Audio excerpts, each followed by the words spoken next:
Have you ever stepped into your own home, looked around, everything still calm, yet your heart felt heavy?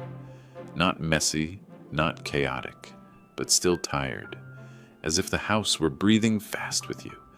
Every object, every corner whispering something you haven't yet heard. At a certain age, we begin to understand the exhaustion isn't from work, but from rhythm. All our lives, we've lived like drivers, reacting, turning left, turning right, accelerating, braking, trying to control everything. Until one day we realize we've been driving too long without admiring the road. This journey, from car to train, living lightly on new tracks, doesn't teach you to clean fast or throw away much. It's just 10 small stations where you pause, breathe, and slowly reset your rhythm. Each stop is a pause, a breath, a gentle letting go to make your heart feel lighter. You won't need strength or a big plan. You only need to allow yourself to slow down.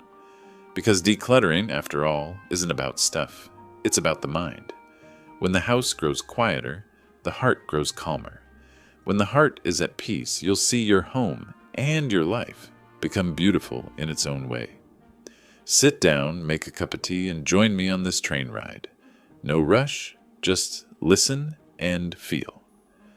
The train is waiting at Station 1 when the train stops to look around.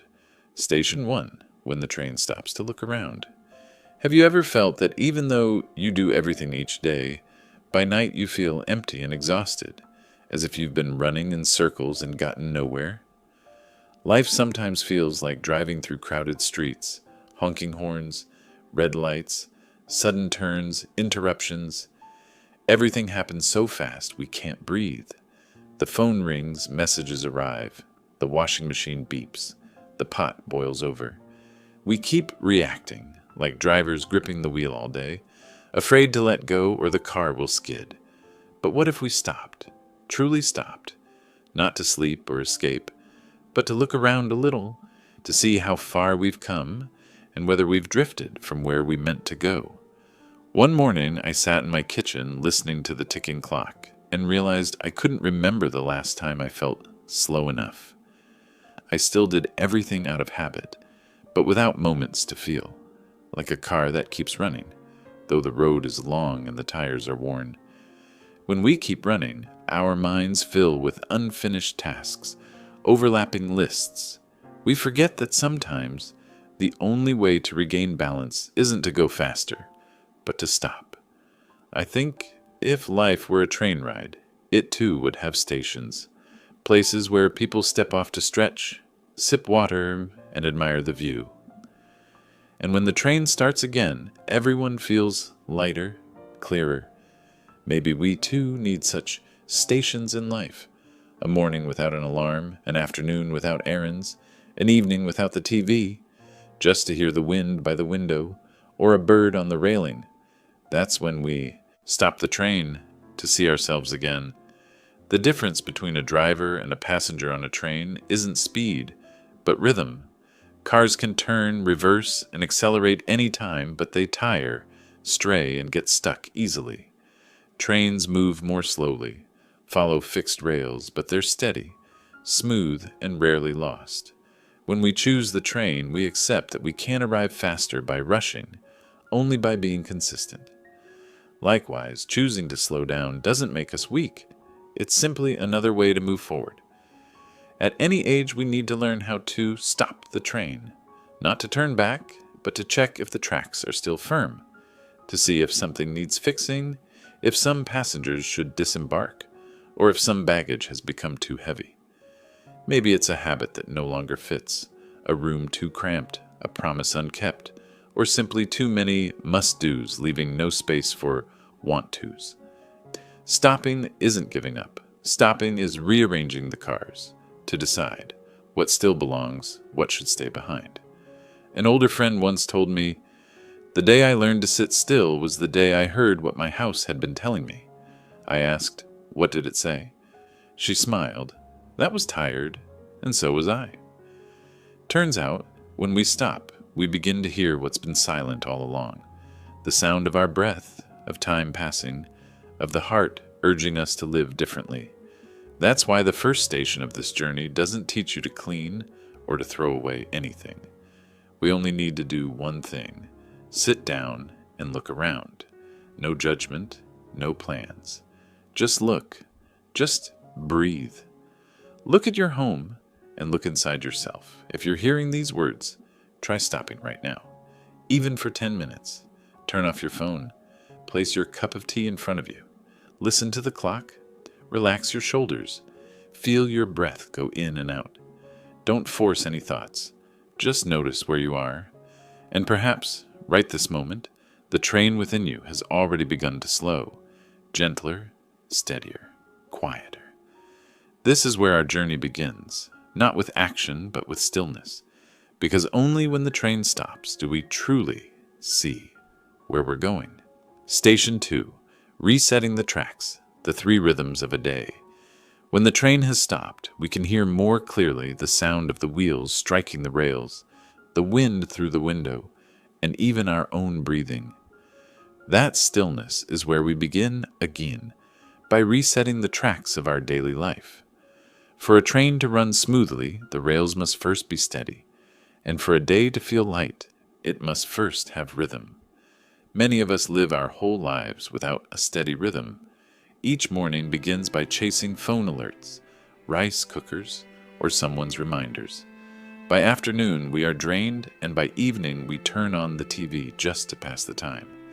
Everything drifts without clear pauses, with no sense of when the day truly begins or ends. That is why we feel so tired, because our day has no track. I call this the 3 daily rhythms: morning, afternoon, and evening. 3 small rails that connect and keep the train of our life from going off course. Each rhythm need not be long, only clear. Morning is for starting, afternoon for shifting, evening for closing. In the morning, begin with something small that awakens your body and clears your mind. It could be drinking a warm glass of water, opening a window, or feeling the breeze. Don't reach for your phone yet. Let your eyes meet natural light before screen light. A friend of mine, 73 years old, said she spends 5 minutes each morning sitting quietly to thank her home for another day together. I no longer chase tasks, she said. I just choose the one that matters most to begin. Strangely, she now gets more done without feeling tired. In the afternoon, around 4 to 6 o'clock, things easily become tangled. We're finishing work, preparing dinner, thinking about tomorrow. It's the hour when the train changes direction, so what we need most is to slow down. Set aside 15 minutes for a transition ritual, clearing the table, watering plants, or simply listening to a familiar song. What matters is not what you do, but the feeling that one part of the day has closed, so the next can begin with a fresh mind. When we learn to switch tracks gently, the day no longer sticks together, and the mind stops dragging. At night, before bed, don't try to finish one more task. Just clear the table, wash the dishes, fold the blanket, and exhale deeply. Tomorrow will come on its own. Many believe tidying is a daytime chore, but really, night is when we tidy ourselves, through every small gesture. When the table is neat, the heart is neat. When everything is back in its place, sleep comes more deeply. These 3 rhythms aren't to restrict you, but to free you. When a frame exists, you don't have to overthink. Each morning you know what to do. Each afternoon you know how to close. Each night you know how to prepare. It all becomes a gentle habit, not forced, not tense. Like a train leaving the station, no one needs to shout. It simply follows its rail. If you feel pulled by too many things in a day, start with just one rhythm. Maybe the morning one. Keep it steady for a week. Then add the afternoon, then the evening. Don't rush to have them all. One track at a time. Because what matters most isn't doing much, but doing steadily. Today, as you hear this, pause for a moment and write 3 short lines. Morning, how I want to begin. Afternoon, how I want to end. Evening, how I want to rest. Don't overthink. Write your first feeling, Then stick that note somewhere you'll see often, maybe on the fridge or beside the bathroom mirror. Each time you see it, smile and remind yourself, I'm on the right track. A day may be short, but with rhythm, it feels full. Like a train, it doesn't need to rush, only stay on course. And little by little, day by day, you'll notice life becoming smoother, calmer, like a train freshly oiled, running quietly without strain. When the three rhythms become familiar, you'll find more space for the small, lovely things, steeping tea longer, calling an old friend, or simply sitting by the window watching the sunset. That is the reward of having tracks. You regain time to live. Let Station 2 mark a new beginning, where each day no longer drifts, but takes shape, rhythm, and breath. And when that rhythm settles, you'll be ready for Station 3, where we learn to prepare for the week, not with worry, but with calm. Station 3, the peaceful Sunday. Once the days of the week have found their rhythm, the train of life begins to glide more smoothly. Each morning feels less rushed, each evening less hurried. But for the train to stay steady, it needs an engine, a moment set aside to realign its rhythm, check its direction, and prepare for the next stretch. For me, that moment is Sunday. Not the Sunday of chores or errands, but a Sunday meant simply to sit and be calm. When I was still working, I used to dislike Sundays, that in-between feeling, barely resting yet already dreading Monday. I would stay up late to stretch the weekend, only to wake up tired. The house was messy, bills piled high, my mind cluttered. After a spell of deep exhaustion, I decided, this Sunday I will do nothing except look back at my week. And that one day changed my pace of life forever. I call it the peaceful Sunday. Just 1 to 2 hours. No phone, no heavy chores, just sorting the small things of life. I took a small tray and placed it on the kitchen table, calling it the Sunday basket. Everything scattered through the week. Letters, papers, bills, notes, doctor's appointments, shopping lists, all went into it. Each Sunday I opened the tray, sorted, jotted, and returned each thing to its place. At first I thought it would be dull, but strangely it became the most peaceful hour of my week. As my hands folded papers, wrote reminders, or clipped a paid bill, my mind was quietly being decluttered too. Just as wiping a table clears not only dust, but also restores clarity to the space. Tidying small tasks gives the mind room to breathe. Sunday isn't for finishing everything, it's for choosing what deserves to go with us into the new week. Ask yourself 3 simple questions. What must be done now? What can wait? And what no longer matters? These 3 little questions can transform an entire week. You'll realize many things draining you were never that important. An elderly friend of mine in Portland once said, on Sundays, I just sit at my dining table, watch the cactus by the window, and write my list for the week. I call it setting the tracks for a new week. I love how she said it. Gentle, without pressure, as simple as making morning coffee. When Sunday is reserved for preparation, the rest of the week runs smoothly like a train freshly oiled. If you'd like to try, start simply. Set aside about 60 to 90 minutes on a fixed day each week, maybe Sunday, or whichever day feels calmest for you. Prepare a small tray or box, label it this week. During the week, whenever a note or paper appears, just drop it in.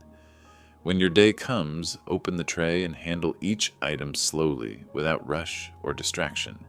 Play soft music, pour a cup of tea, and treat it as a quiet ritual of grounding. Remember, the Sunday basket isn't to clean everything, but to restore flow. When things rest neatly in the tray, the mind settles too. The house may still have cluttered corners, but your thoughts will be clear. And that clarity is what helps you step into a new week lighter, steadier. After a few weeks, you'll notice something magical. The tasks that once tangled you now have places to go. Bills don't go missing, letters aren't forgotten, and most importantly, life no longer drags you. You steer it. Life after 60 doesn't need more doing, only less chaos. When Sunday arrives, let it become the most beautiful pause of the week, where nothing must be finished, only made clear. As your train departs Station 3, you'll see you're not just decluttering your home, but clearing the noise in your mind. And when the engine is steady and the week has direction, the journey continues. Through the first few cars of the train, beginning with the most familiar places, your room, your closet, and your own quiet morning, that will be the next station. Station 4, the morning without chaos. When your train has started moving again with steady days and calm Sundays, the first place to set in order isn't the living room, it's the bedroom, because that's where every morning begins and where every day ends. That room is the very first car of the train of life. If it's peaceful, the whole journey feels light. If it's messy, everything else follows. There was a time when each morning for me began with a search for the right shirt, the missing sock, the reading glasses, then rushing to the kitchen to make coffee, already tired before the day even began. My head was cluttered before I'd even left the room. I thought it was normal until one morning I woke earlier than usual, and instead of hurrying to find something, I just stood still and looked around. Dim light filtered through the curtains. On the table was a small pile of unfolded clothes. On the chair, a bag from 2 days before. The room wasn't terribly messy, but it was noisy, and I realized it was those little noises that kept my mind from ever truly resting. I started tidying not to make it pretty, but to breathe. Each morning I did just one small thing. I made the bed. Such a simple act, yet it made me feel I had begun the day with intention. Then I tried another rule. The closet is only for clothes ready to wear, meaning everything inside should be something I could put on immediately without hesitation. I removed items that were tight, worn, or simply didn't bring joy. I didn't throw them all away, I just took them out, leaving the closet as a place that breathed easily. A friend of mine, now 70 years old, told me she'd followed this rule since retiring. "I don't need many clothes anymore," she said. "I just keep what makes me smile when I touch it." Her closet now holds about 30 pieces, yet every morning she feels peaceful choosing what to wear. Maybe it's because when we have less to choose from, we feel lighter. The bathroom is the same. Open its cabinet and you might be surprised by how many bottles, creams, shampoos, and samples have been forgotten. We keep them just in case, but never use them. Let your bathroom hold only what you truly need, like a travel companion on the train. Don't carry a suitcase when a small bag will do. The fewer things, the easier to find. The neater, the easier to live. A tidy morning doesn't just save time, it soothes the mind. When everything is in its place, you can give the best part of your morning to what truly matters. Sipping coffee in silence, listening to a favorite song, or simply gazing out the window. That's the moment you awaken your spirit, not just your body. If you're hearing this, take a look around your bedroom.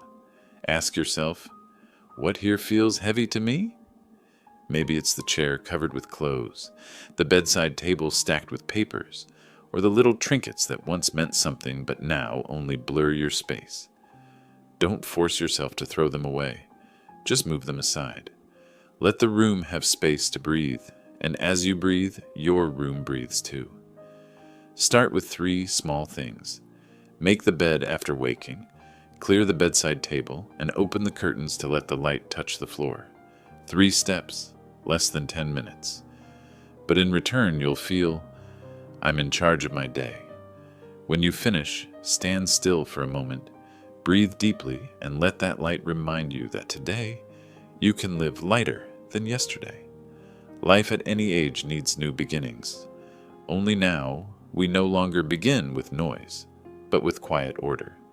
When the first room is calm, you'll notice the whole house feels different. Not because it's cleaner, but because you're more present in it.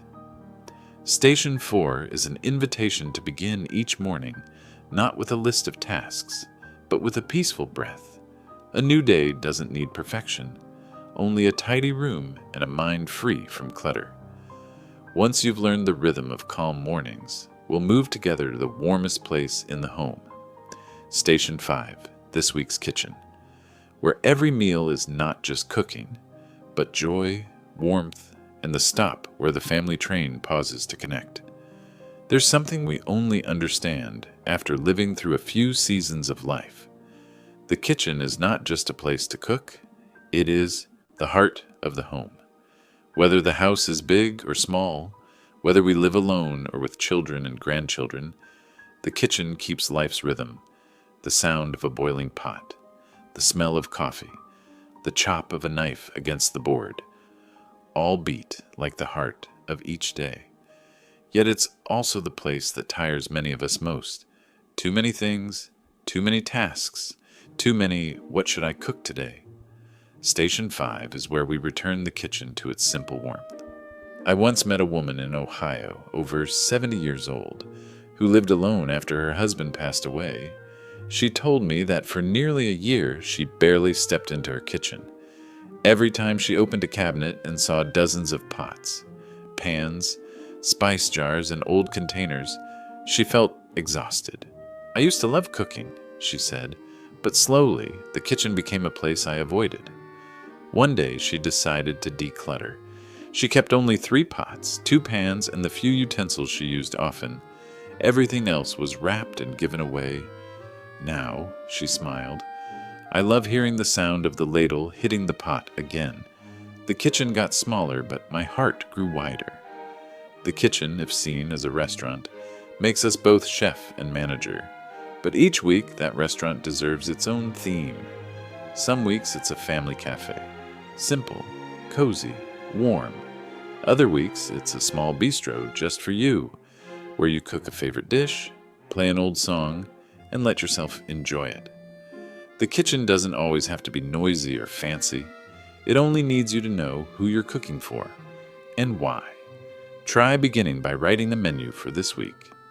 Not much, just 5 to 7 dishes you'd like to eat or find easy to make. Choose familiar ingredients, ones that don't need long storage and are easy to find and prepare. Once you have a menu, grocery shopping becomes lighter. No more standing at the aisle, unsure what to buy. No more wilted vegetables forgotten in the fridge. Everything you buy has a place to go. Food gets cooked, eaten, and remembered. One small rule many older adults find helpful: every item in the kitchen must have a reason to stay. If you haven't used it in 6 months, it's time to let it serve somewhere else. Objects, too, deserve to live, not just sit idle. The fewer the items, the easier your hands move, and the lighter your heart feels. If you live with family, turn cooking into a shared rhythm. Maybe your child cooks, your grandchild washes dishes, and you set the table. No one needs to do it all. Just do it together. Because in every meal, the best flavor isn't the main dish, but the presence. When someone says, "anything's fine for dinner," they mean they just want you there. And when we're truly present at the table, the kitchen becomes a place of connection, not duty. If you live alone, don't think cooking is unnecessary. Each meal you cook is an act of self-care. Even if it's just porridge, soup, or bread with butter, serve it on a plate, sit down, play soft music, and eat in silence. That is the ritual of self-respect. You don't eat hurriedly or carelessly. You eat as if telling yourself, "I still deserve care." In the late afternoon, between 4 and 6 o'clock, those weary hours, let the kitchen become a place of comfort. Open the window. Let the breeze mix with the scent of food. You don't need fancy dishes, just warmth, light, and the sound of life. You'll feel the house breathe, and you, the cook, set its rhythm with every ladle, every motion. Today, if you can, write your menu for the week. It doesn't need to be neat or complete. Write down 3 dishes you truly want to make. Stick that paper on the fridge. It's not just a list. It's the background music for a warm week. The kitchen doesn't have to be big. It just needs to be warm. When the kitchen feels calm again, when food is no longer a burden but a joy, we'll continue our journey to Station 6, where paperwork finds its rest. Station 6, where paperwork finds its rest. Here we tidy something invisible yet just as heavy. The piles of papers, files, and administrative tasks scattered throughout the house, and the mind. Every home has a corner no one wants to touch. The drawer full of papers, old bills, bank letters, medical results, appliance warranties, business cards whose names we've forgotten, all stacked on top of each other like layers of time's dust. Some call it a memory drawer, but it's more accurately described as a worry drawer, because every time we open it, we feel overwhelmed. Left too long, papers don't just take up space, they take up peace. I once met an elderly widow in Florida. Her home was spotless, but her desk was always buried under letters and papers. "I'm afraid of throwing away something important," she said. That fear made her keep even 10-year-old bills and yellowed advertisements. One day, while searching for her health insurance papers before a doctor's appointment, she couldn't remember where they were, and she cried. Not because the papers were gone, but because she realized she'd lost her sense of order, something she used to take pride in. That day, we cleaned together. I didn't tell her what to throw away. I asked, "What is this paper for?" If she wasn't sure, I placed it in a pile to the right and called it resting. After 2 hours, the wooden surface of her desk appeared again, and she exhaled deeply. "I didn't know paper needed a place to rest too," she whispered. "Paperwork, like people, needs sorting to be at peace. Don't let everything crowd into one drawer. Give it its own station. With just 3 trays or folders, you can restore clarity to your home and your mind." I call them the 3 saving trays. Tray 1. Action this week. This holds papers that need attention now. Bills to pay, appointments, letters to respond to. When done, discard or move them to storage. Tray 2. Long-term storage. This is where important papers rest. Property documents, insurance, medical records, birth certificates, contracts. Keep them in plastic sleeves with clear labels so anyone in the family can find what they need within 2 minutes. Tray 3. Discard or recycle. Everything else, junk mail, ads, expired forms, deserves to leave.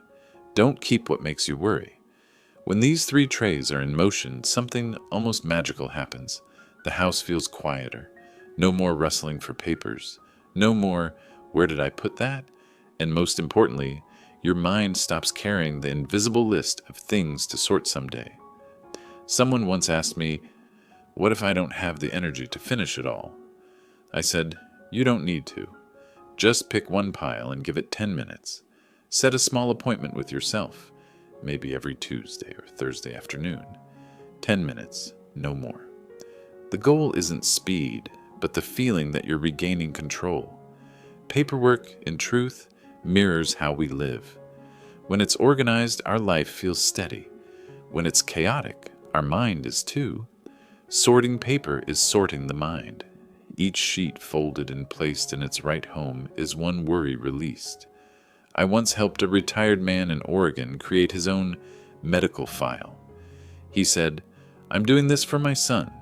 If anything happens to me, he'll know where to look." His voice wasn't sad, it was calm. I understood then.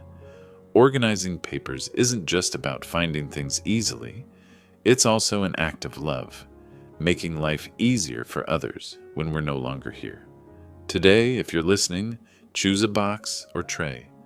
Label it this week. Gather every loose paper in your home and place it there. Don't worry about sorting yet. Gathering is already the first step toward order. When you have time, open it and go through each paper slowly, with patience and kindness.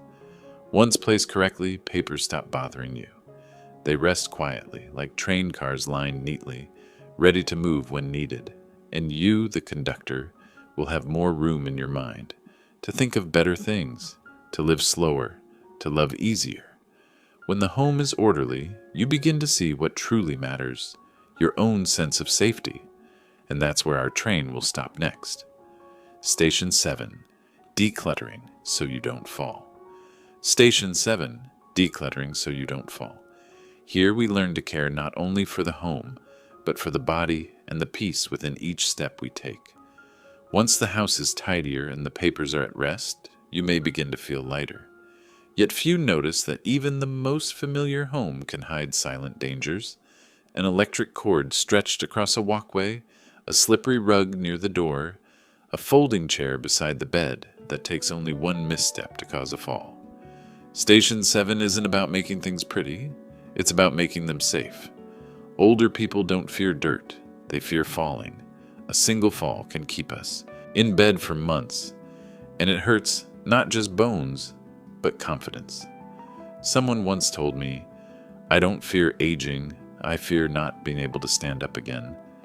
And I thought, decluttering is the way we give ourselves that freedom. The freedom to move, to be independent, to live without fear. I once visited an 82-year-old woman in Kansas. She lived alone. Her home was spotless, yet the path from her bedroom to the kitchen was narrow, cluttered with a few chairs and a stack of books. "I'm used to it," she said when I mentioned it. A few months later, she called me, her voice trembling. "I fell. Luckily, nothing broke." I went back that day. Together, we cleared the walkway. Each item was lifted, wiped, and relocated. In the end, the path from her bed to the door gleamed clear. She smiled and said, "Now I can walk without looking down." That simple sentence carried the joy of freedom. Try walking through your home slowly, as if you were walking through a train car. Observe, is anything blocking the path? Any cords stretched across? Any rugs that slip? Are any boxes placed too high? These small things are where danger hides. Let Station 7 be the time you check the tracks of your own home. A few small changes can make a big difference. Install nightlights along the hallway or by the bed. Many older people hesitate, afraid of wasting electricity, but that soft light can save a life. Use railings in stairways and bathrooms, even if you still feel strong. They are not signs of weakness, but of wisdom. And don't forget to clear what lies on the floor. Baskets, small rugs, plastic bins, the little things your feet must dodge. Every step should be clear, like a train track free of obstacles. Remember, safety isn't fear, it's peace. When we live in a safe space, the body stops bracing itself and the mind can rest. The house becomes a true shelter, not a maze. Something is touching about decluttering for safety. We also do it for others. I once helped an elderly man reorganize his home. He said, "I'm not doing this for me. I'm doing it so my children won't worry." Indeed, a safe home is a quiet gift we give to those who love us. It says, "Don't worry, I'm all right." If you want to begin today, don't think about the whole house. Choose just one essential path, from the bed to the bathroom. Remove every obstacle along the way. Dry the floor. Add a small nightlight. That's all. Tonight, when you get up for a drink of water, you'll notice you no longer feel tense.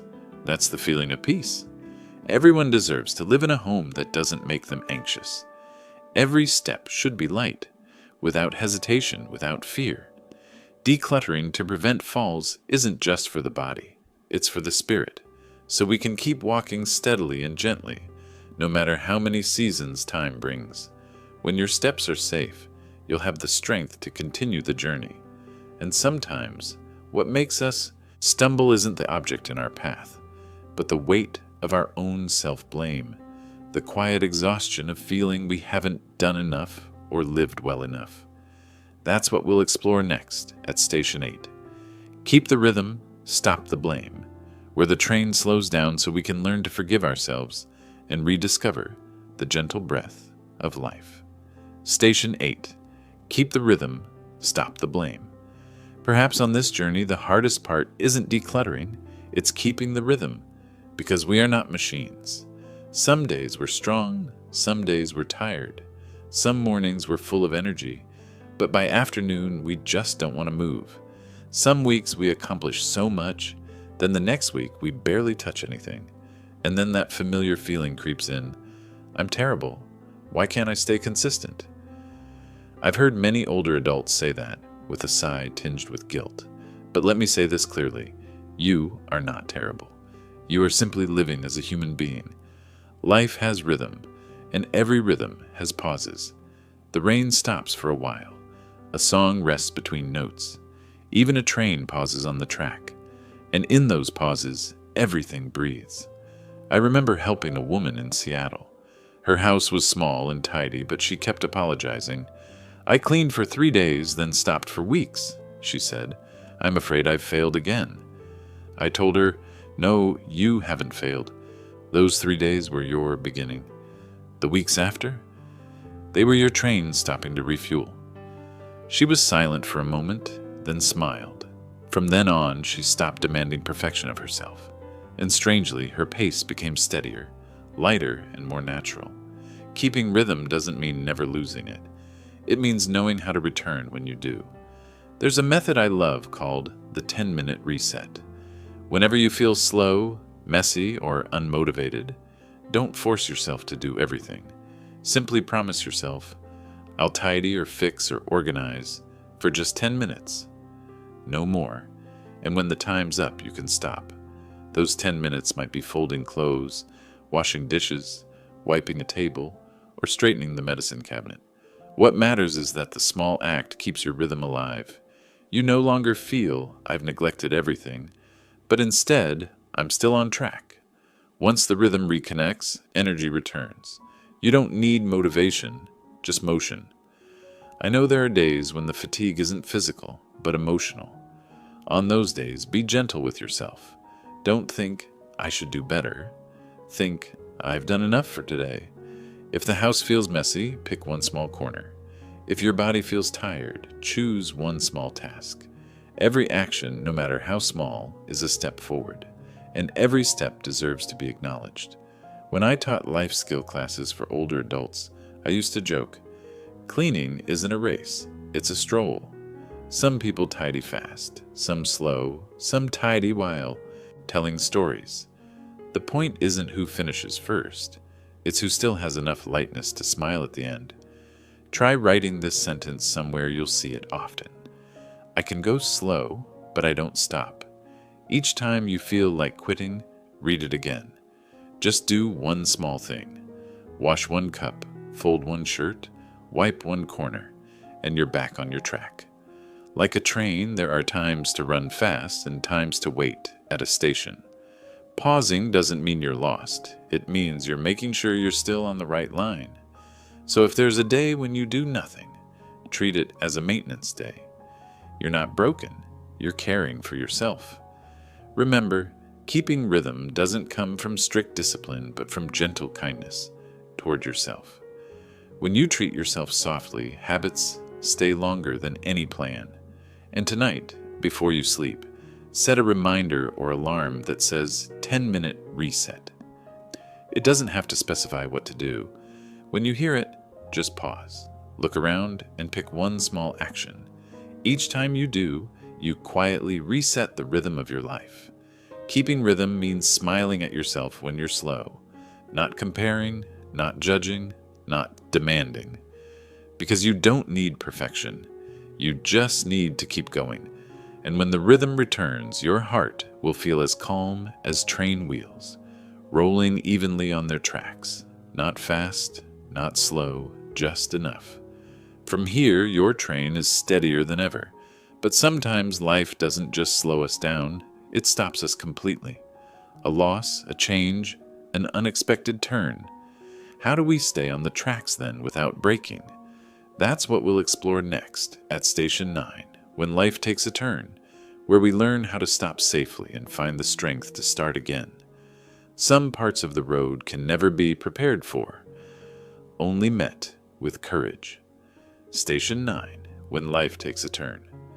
A diagnosis, a separation, the passing of a loved one, or simply moving out after decades in the same home. Life has turns that no matter how smoothly our train has run, will force it to stop. No one escapes them. But what we can learn is how to stop without breaking, how to rest without losing our way. I've seen many older people go through such times. One woman, after her husband passed away, said her home felt frozen. Every corner carried his presence. Every object whispered a memory. "I don't dare clean," she told me. "I'm afraid if I put things away, he'll disappear." A year later, on a quiet afternoon, she sat down, opened each drawer, and touched each shirt. She didn't throw them away. She folded them and whispered, "Now you can rest, and I will keep going." Tidying, at that moment, was no longer a physical act. It was a farewell ritual, a way to continue living. When loss comes, we often lose our rhythm. The tracks seem to vanish. We wake without knowing the time and eat without tasting food. The train feels lost in the fog. But remember, it hasn't derailed. It's only paused. And like every other train, it can move again, given time and care. During such periods, don't force yourself to be fine quickly. No one heals from loss by speeding up. Allow yourself to live slower, even lazier. If the house is a little messy, that's fine. If you can't cook today, that's all right. The only task is to keep light in the small things. Each morning, still open the curtains. Each afternoon, still make tea.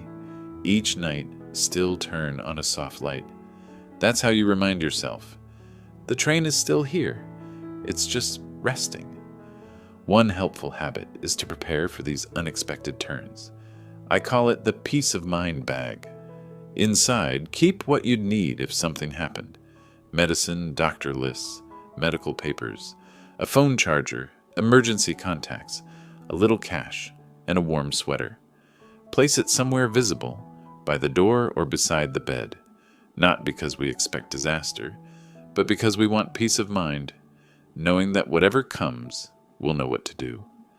I once met an elderly man in Maine who said, "I made that bag not because I fear falling, but so my son won't worry. I want him to know exactly what to do if something happens." In his words, I heard strength, not fear.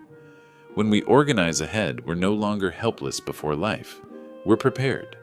We accept that hardship may come, but we won't panic. Sometimes the turn doesn't come from outside, but from within. When our bodies weaken, when memory slows, when we realize we can't do things as we once did. Many people grieve that, but it's not failure. It's simply a new track. Our train still runs, just slower, gentler, and with longer stops. Welcome it as part of the journey, not an ending. If you're going through such a curve now, try one small act today. Choose one object that represents what you wish to keep, and one that represents what you're ready to release. Keep the first where you can see it. As a reminder, this is me, I'm still here. The second, give away or store elsewhere, a quiet way of saying thank you to the past. When you do this, you'll feel lighter, realizing you've never truly lost, only changed the shape of what you love. Life is never flat, but if you've reached this far through the earlier stations of this journey, it means you already know how to stop, how to reset your rhythm, how to keep your train moving even through storms. And that is true strength. Station 9 is where our train rests a little longer, to dry its wheels, to look back at the road traveled, and to prepare for what's ahead. When the fog lifts, you'll hear the engine hum again, steady, low, sure. That's the sound of someone who has endured. And when that train starts rolling once more softly, you'll realize something profound. This journey was never just about decluttering the home.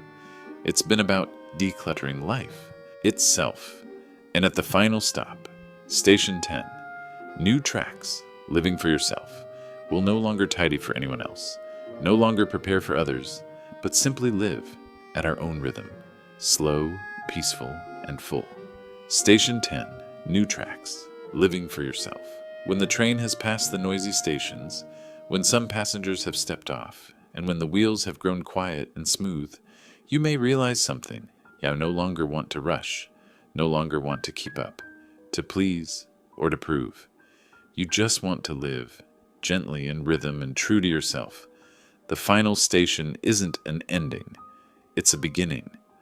Only this time, you move for you. I once asked a friend in her 70s, "What makes you happiest now?" She didn't think long. She smiled and said, "Not needing permission to rest." I understood. When we're young, we live for work, for children, for parents, for every role. We constantly need permission to pause, to breathe, to say no. But at a certain age, life hands us back the right to set our own pace, and that is the most beautiful freedom. Living for yourself doesn't mean selfishness. It means awareness, doing what brings peace, not just approval. Maybe it's a slow morning with coffee and birdsong. Maybe it's writing a few lines in an old notebook. Maybe it's planting something small on the porch, or replaying a song from youth. These moments are quiet, but every time you do one, you tell yourself, "I'm still here, and I deserve gentleness." Look around your home now. Perhaps it feels calmer. Everything has its place, every corner its rhythm. The house is now a companion, not a burden. It holds not clutter, but chosen memories. Photos that make you smile, a sweater tied to a good season, a handwritten letter, a well-worn book. Together they reflect who you are today, not who you were. And when the home is peaceful, the heart is too. And when the heart is peaceful, you start to hear again the small things you once forgot. Hobbies, passions, quiet dreams. Some people learn to paint at 70, play piano at 75, or write their first memoir at 80. It's never too late to begin again. Living for yourself sometimes simply means allowing yourself to be curious once more. Think of one thing you'd like to spend time on this week. Nothing grand, just something that makes you smile when you imagine it. Maybe it's cooking an old recipe, writing to an old friend, listening to a song you loved, or walking slower than usual. Write it down and promise yourself, "I'll do this, just for me." When you do, you'll feel a different kind of joy, the joy of someone who no longer needs to prove anything, only to breathe fully. I once heard an old man say, "It took me almost a lifetime to learn how to sit still without feeling guilty." I've never forgotten that, because that's the heart of this journey. Learning to live without apologizing for wanting peace. When we're young, we rush. In midlife, we carry. In later years, we finally have the right to rest, to slow down, to live for ourselves, without feeling wrong.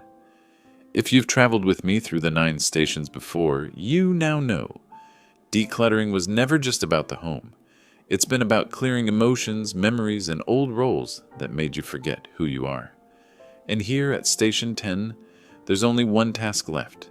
Sit down, look around, and say thank you. Thank the home that has walked beside you all these years. Thank the things that served and moved on. Thank yourself for having the patience to make it this far.